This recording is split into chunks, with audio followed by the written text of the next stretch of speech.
ভাবলাম চটজলদি করে চাউমিন বানাই, কিন্তু চাউমিন এতটাই অল্প ছিল যে চাউমিন বানানোই যেত না।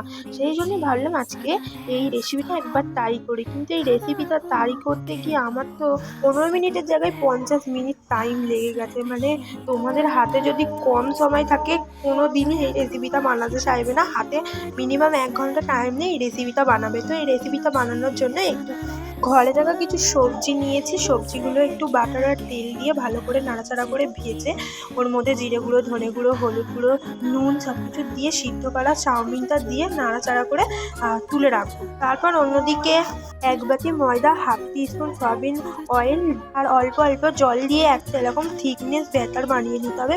একেবারে বেশি জল দেওয়া যাবে না, অল্প অল্প করে জল দিয়ে এরকম একটা ব্যাটার বানিয়ে নিতে হবে। অন্যদিকে তাওয়া গরম করে ওর মধ্যে একটু অয়েল ব্রাশ করে 2 হাতা ব্যাটারটা দিয়ে এরকমভাবে গোল গোল করে পরোটার মতো করে নিতে হবে।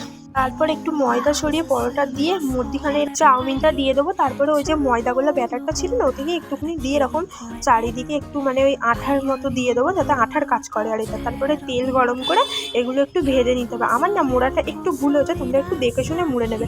তারপর দিয়ে ভালো করে নাড়াচাড়া করে ভেজে নেবো। আমি জানো না, প্রথমের ভিডিওটা শ্যুট করতে ভুলেই গেছিলাম, তারপর আবার লাস্টে ভিডিওটা করলাম।